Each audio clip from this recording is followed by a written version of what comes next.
माँ तू सबसे प्यारी है, माँ तू जग में न्यारी है। माँ तू सबसे प्यारी है, माँ तू जग में न्यारी है। अपने आंचल में रखना, अपने आंचल में रखना, हमें वरदानों से भरना। माँ तू सबसे प्यारी है, माँ तू जग में न्यारी है। माँ तू सबसे प्यारी है, माँ तू जग में न्यारी है।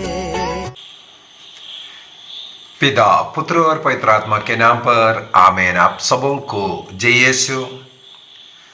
आज हम लोग वैटिकन म्यूजियम देखने के लिए जाएंगे। बीती 2 दिन हम लोगों ने संत पापा का जो जनरल ऑडियंस, उसमें कितने लोग उमड़ पड़े थे, और उस प्रार्थना सभा और संत पापा द्वारा आशीर्वाद हम लोगों ने ग्रहण किया। इसके बाद दोपहर के बाद हम लोगों ने सेंट पीटर्स बसिलिका को देखा, जिसको हमने कल दिखाया, और उससे जुड़ा हुआ है वैटिकन म्यूजियम। वैटिकन म्यूजियम में प्रवेश करने के लिए भी बहुत ही लंबा क्यू है, पहले से बुक करना पड़ता है। और उसमें प्रवेश करने के लिए सोमवार से लेकर के शनिवार तक के दिनों में सुबह 8 बजे से रात्रि 8 बजे तक खुला रहता है। 6 बजे तक एंट्री है, और उसके लिए टिकट भी लेना पड़ता है, और एडवांस बुकिंग की बहुत ही ज़रूरत पड़ता है। विशेषकर जो ग्रुप जाते हैं, तब भी उस दिन बहुत भीड़ होने के कारण हम लोगों को बहुत मुश्किल पड़ा था, एडवांस बुकिंग होने के बावजूद भी।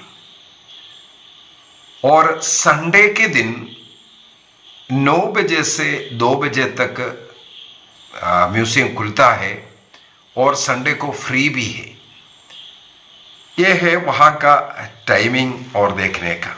अभी वैटिकन म्यूजियम, हमें मालूम है वर्ल्ड में जो सबसे बड़ा म्यूजियम में एक इसको गिना जाता है, और सबसे ज़्यादा लोग विजिट करने वाला म्यूजियम में भी इसको गिनाया जाता है। इसके अंदर करीब 70,000 से ज़्यादा जो कलेक्शंस है वैटिकन म्यूजियम के अंदर है, उनमें केवल 20,000 जो है प्रदर्शनी में है। उसको 54 गैलरीज में डिस्प्ले किया हुआ है। बाकी वैटिकन म्यूजियम अथॉरिटी के पास सेफ कस्टडी में है कई चीज़ें, और कई जगहों पर पब्लिक को नहीं बेचते हैं, ऐसे ऐसे जगह भी है। तो 54 गैलरीज हैं। यदि इस 54 गैलरीज को सही रूप से देखना है, थोड़ा बहुत समझना है, कम से कम 2-3 दिन इसके अंदर घूमना पड़ेगा, तभी हो सकता है। हम लोगों ने दोपहर को घुसा, रात्रि तक घूमते रहे, और हमारे विचार में आधा भाग भी शायद हम लोगों ने देखा नहीं है। इस वैटिकन म्यूजियम का थोड़ा सा इतिहास भी मैं बता कर देना चाहूँगा। इसको 16वीं सदी में, एग्जैक्ट अगर बताएं 1506 में, उस समय का संत पापा जूलियस सेकंड, उनके द्वारा ही म्यूजियम का स्टार्टिंग हुआ। मुझे पढ़ने के लिए मिला, इसका शुरुआत ऐसे था, वैटिकन पैलेस के सामने जो संत पापा को जो मिलने वाले अच्छे अच्छे जो चीज़ें हैं, मूर्तियाँ हैं, अन्य कई वस्तुएं हैं जो कलीसिया से जुड़े हुए या कुछ ज्ञानवर्धक बातें चीज़ें, उसका प्रदर्शनी शुरू किया था। उस प्रदर्शनी से धीरे धीरे म्यूजियम कंसेप्ट में आए, फिर म्यूजियम के बिल्डिंग्स बनाना शुरू किया। और सिस्टीन चैपल जो है 1483 में 1483 में उसमें मिसावर शुरू होकर के वहाँ सिस्टीन चैपल था।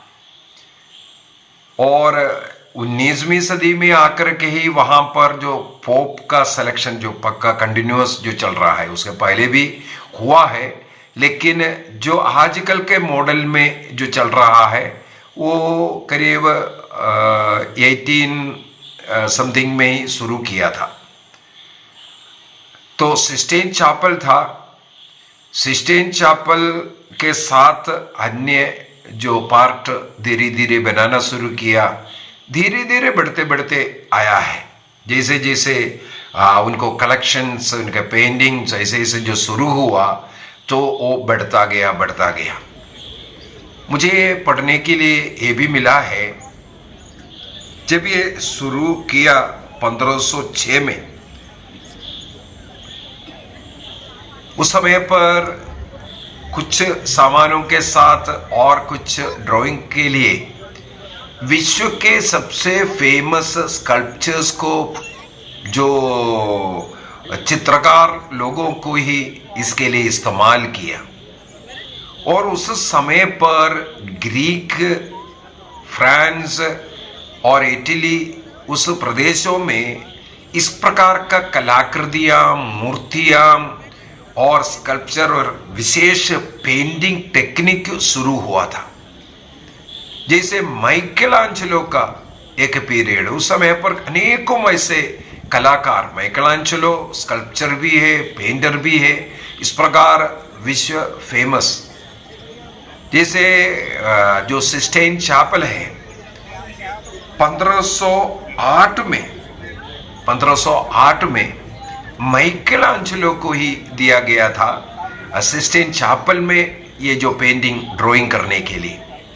एक्चुअली उस समय पर संत पापा जूलियस सेकंड ने उन्हें इसलिए नियुक्त किया, वहां पर जो 12 प्रेरित लोग हैं उनका पिक्चर ड्रॉ करने के लिए। लेकिन माइकलांचलो को जो विजन जो मिला है, उन्होंने वो उन 12 जो प्रेरितों का नहीं, उन्होंने बोला उत्पत्ति से लेकर के जो ईश्वर की सृष्टि, ईश्वर के विषय में जो बाइबल बता रहा है उसको ड्रॉ करेंगे। तो एक प्रकार संत पापा को मजबूर कर दिया, उनके मन में जो भावना उत्पन्न हुआ उसको ड्रॉ करने के लिए। उस समय पर माइकलांचलो 32 साल के उम्र का था। जैसे हम लोग सेंट पीटर्स चर्च में जो बसिलिका में जब गया था, उसका स्टार्टिंग में हम लोगों ने देखा था माइकलांचलो का एक जो बनाया हुआ एक मूर्ति, जी हाँ, पियाता। कल के क्लास के अंदर मैंने उसको विशेष रूप से दिखाया था। पियाता को आज जो बुलेट प्रूफ ग्लास के अंदर एक चैम्बर बना करके उसके अंदर रखा है। बुलेट प्रूफ चैम्बर है, उसके पास कोई जा नहीं सकता, क्योंकि पहले थोड़ा सा ओपन रखा हुआ था। उस समय पर उसके पास किसी व्यक्ति कूद करके गए, अपने पास वो हथौड़ा भी लेकर के आया हुआ था। कहा जाता है बार बार उसने उसके ऊपर मारा है, हथौड़ा से मारा, और यहाँ वहाँ उसका टूट फूट भी हुआ था। फिर उसका ठीक कर करके कई वर्षों के बाद फिर पुनः उधर स्थापित किया है। तो इस कारण आज उसको रखा हुआ है बुलेट प्रूफ ग्लास के अंदर। और 25 साल की उम्र में माइकलांचलो ने उसको बनाया। एक ही मार्बल के पत्थर में बनाया हुआ है ये पियाता। और दूसरी बात, उनसे किसी व्यक्ति ने पूछा, एक ही पत्थर से, ऐसे एक पत्थर से, बड़ा सा पत्थर, कोई शेप नहीं है, ऐसे इसके अंदर से आपने इसको कैसे बनाया? हम लोग देख सकते हैं उस पियाता में मार्बल का बना हुआ है, लेकिन हम लोगों को ऐसा लगेगा उसके ऊपर कपड़ा ही डाला हुआ है। माता मरियम ने जो सिर पर कपड़ा डाला, उनके शरीर पर जो कपड़ा है उस प्रकार कपड़ा जैसे दिख रहा है। इस प्रकार एकदम बनाने के लिए ये कैसे संभव हो गया? एक ऐसा मार्बल का बड़ा सा पत्थर से उसको एक पीस से ऐसा निकाल करके रखना, करीब 6 फीट के करीब 5.8 फीट हाइट का है। इस प्रकार का एक बड़ा मूर्ति बनाना। तब माइकलांचेलो ने कहा, मैंने वो बड़ा पत्थर का शेप को नहीं देखा, मैंने देखा उसके अंदर मां मरियम और ईसा मसीह को। उनके अलावा जितना पत्थर था मैंने उससे हटाया उधर से। वाह, क्या उत्तर है! एक बड़ा सा ऐसा पत्थर है। माइकलांचेलो का कहना है, मैंने इस पियाता को उसके अंदर देखा, अन्य जो अननेसेसरी पत्थर था उसके अंदर था, उसको मैंने निकाला है, तब इतना ये सुंदर मूर्ति आया है। तो इस प्रकार के कलाकारों को वेटिकन म्यूजियम के लिए इस्तेमाल किया।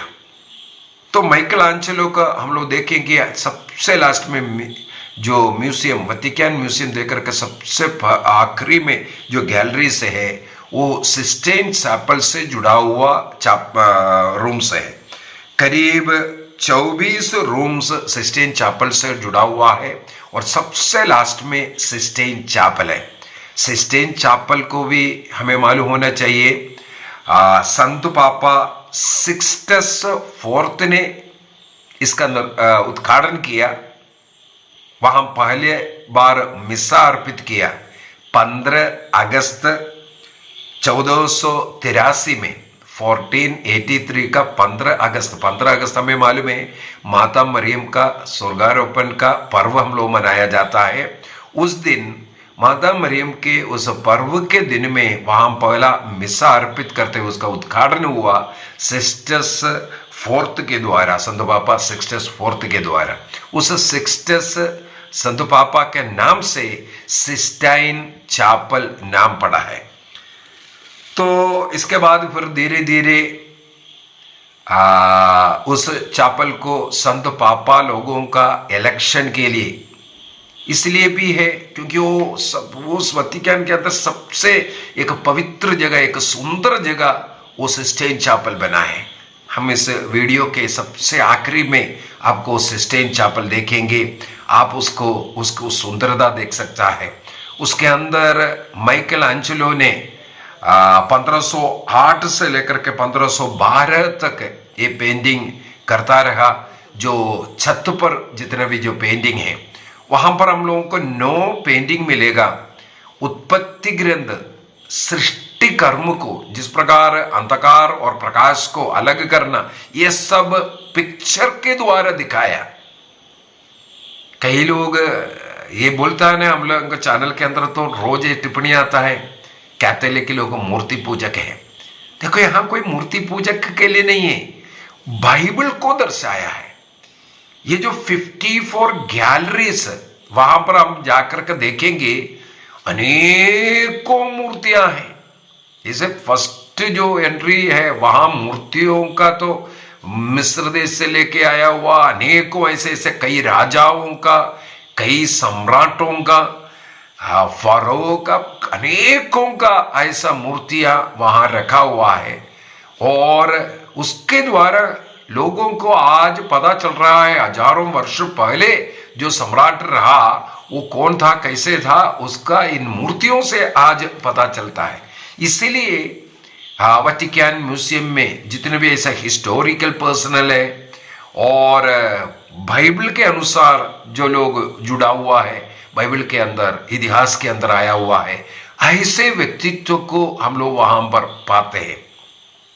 और जो सिस्टीन चैपल के समान एक और जो मुख्य जो जगह है वो रफाइल रूम्स बोलते हैं उसको, रफाइल रूम्स, क्योंकि वो स्कल्पचर, वो जो पेंटर है उनका नाम है रफाइल।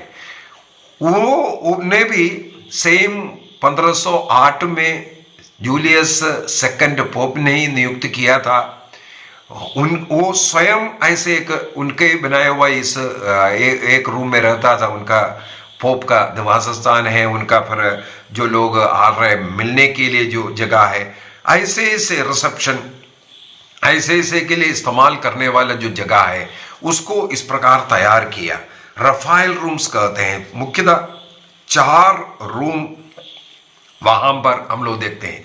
तो अपोस्टल पैलेस के साथ जुड़ा हुआ था। आज उसमें पोप वगैरह नहीं रहते और उस कार्य के लिए इस्तेमाल नहीं करते। आज उसको म्यूजियम के साथ जोड़ कर रखा हुआ है। उसके अंदर भी बहुत ही सुंदर सुंदर पेंटिंग्स इस रफाइल के द्वारा जो बनाया हुआ है। 1508 में शुरू किया, वो खत्म हुआ 1524 में आकर के, 1524 में आकर के 20 में रफाइल का मृत्यु हो गया। लेकिन उनके जो स्टूडेंट्स हैं, उनके जो कोवर्कर्स हैं, उन्होंने वो जो कार्य को पूरा कर करके दिया। विशेषकर 4 कमरा रफाइल रूम्स के नाम से होता है।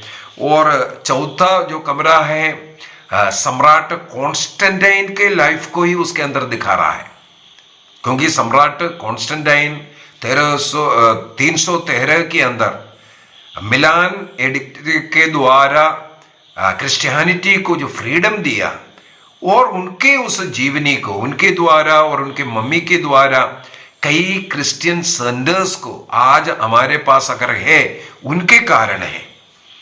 तो कल के क्लास में भी मैंने बोला था, जो वतिकान में जो सेंट पीटर्स बसिलिका जो पहले जो बनाया, वो कॉन्स्टेंटाइन के द्वारा है। इसलिए एक जो रूम के अंदर जो है पूरा उनके जीवनी को ही दर्शाया हुआ है। तो वतिकान म्यूजियम के अंदर ये 54 गैलरीज है। बाइबल के इतिहास और मेन पर्सनालिटी, उनके ड्राइंग्स, कई मूर्तियां, कई मार्बल के बनाया हुआ मूर्तियां, उसके द्वारा ये प्रदर्शनी है। हम लोगों को अनेकों चीजें देखने के लिए मिलता है और अन्य अनेकों बहुमूल्य चीज भी है। उसको ट्रेजरी गैलरी कहते हैं। वो जो सेंट पीटर्स बसिलिका के साथ एक छोटा म्यूजियम है, जो संत पापा का टियारा हो गया, ये सब उस ट्रेजरी म्यूजियम में ही रखा हुआ है। और वहाँ अनेकों ऐसे बहुमूल्य चीज भी रखा हुआ है इतिहास का, और हमारे चर्च इतिहास के साथ जो जुड़ा हुआ चीज है। जब हम लोग इस गैलरीज में घूमना शुरू करते हैं, कई घंटे, अगर अच्छी तरह थोड़ा सा देखना है तो कई दिन की जरूरत पड़ता है। अन्यथा कई घंटे घूमने के बाद भी हमें पता चला कई जगहों पर तो हम लोगों को एंट्री नहीं दी। उदाहरण के लिए, मेरे पत्नी मेरा सामने आगे आगे जा रहा था, मैं ऐसे वीडियो ले करके पीछे पीछे थोड़ा सा पीछे हट गया था। उन लोग जिस जगह पर देख रहा है, वहां पर मैं एंट्री करने के लिए गया तो वहां पर उसको ब्लॉक कर दिया, दूसरे एक रास्ता दिया, वहां से जाओ। मैंने बोल करके भी देखा, यहाँ हमारा टीम अन्य लोग हैं, बोला उधर से घूम करके इधर ही आ जाएगा करके, लेकिन वहां से घुसने नहीं दिया और घुमा करके वहां से आगे गया, कहीं और फिर ब्लॉक मिला।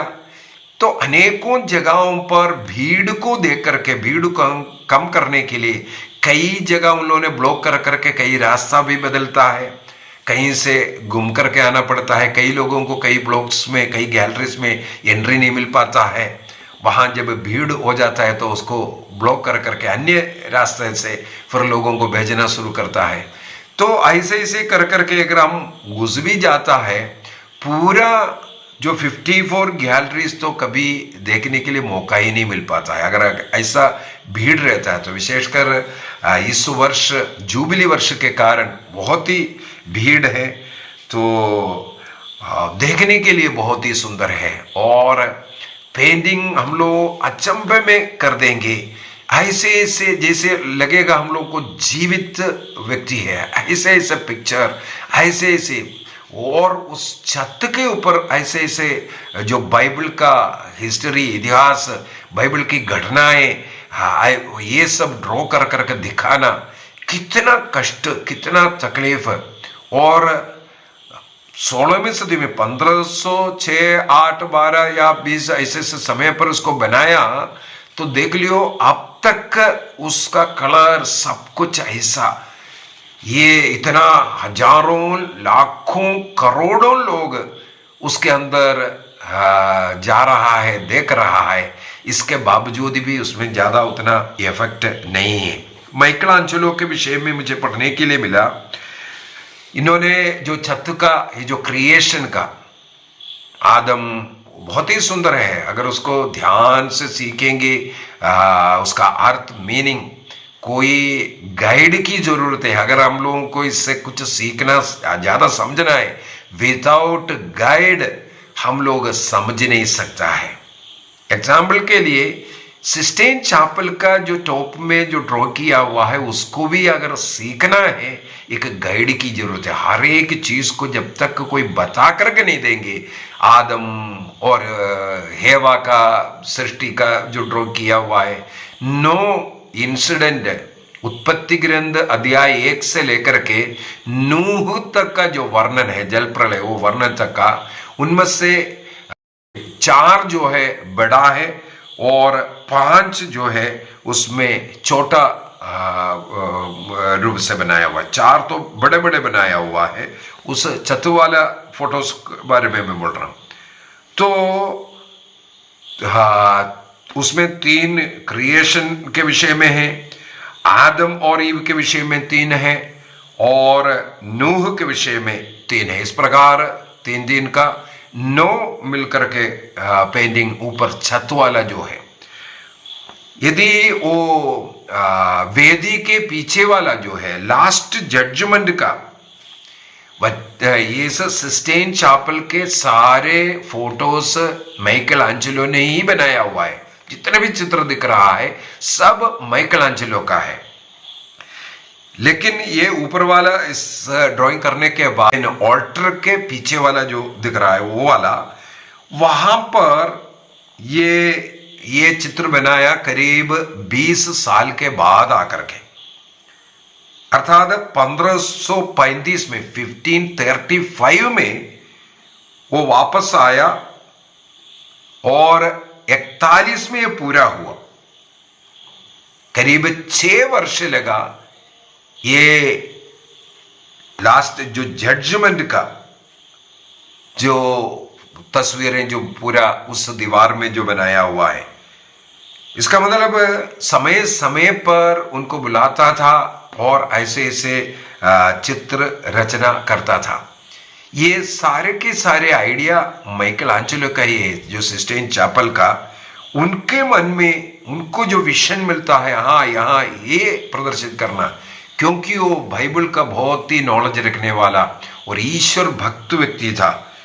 और ऐसे व्यक्ति के ही हृदय में, जैसे मैंने पहले बोला, जो पत्थर के अंदर मैंने वो पियाथो को देखा, अन्य पत्थर को वहां से हटाया, जो जरूरत नहीं है हटाया, तब इतना सुंदर मूर्ति आया। ये बोलने के लिए कितना बड़ा भक्त व्यक्ति होगा।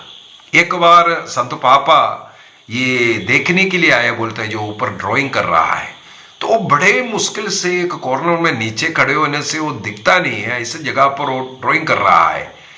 तब संत पापा ने स्वयं बोला, इतना कष्ट उठाने की जरूरत नहीं है, वहां यहां से दिखाई नहीं देता है, नीचे से दिखाई नहीं देगा। तब मुझे पढ़ने के लिए मिला, माइकलांजेलो का उत्तर ये था कि हाँ, मनुष्य को नीचे से नहीं दिखाई देता, लेकिन मेरे प्रभु ये देखता है, प्रभु का नजर जाता है। देखो कितना अच्छा उत्तर, प्रभु देखता है। इसलिए जहां मनुष्य को दिखता नहीं है, वहां पर भी वो सुंदर तरीके से बनाने वाला व्यक्ति, इसलिए इतना समय लेकर के, वर्ष लेकर के ये कार्य किया। और जैसे वटिकन में सेंट पीटर्स जो बेसिलिका है, वहां पर मुझे पढ़ने के लिए मिला 72 ईयर की उम्र था। इतना बूढ़ा होने के बाद भी वहां पर वो कार्य किया, चित्र बनाया। इस प्रकार प्रभु के कार्य वह चित्र के द्वारा बाइबल को प्रदर्शित करना, ये एक अलग कला ही है। ये सब देखने के लिए वेटिकन का इस म्यूजियम में हम लोगों को मिलता है। बहुत ही सुंदर स्कल्पचर्स एंड पेंटिंग्स देखते रहिए।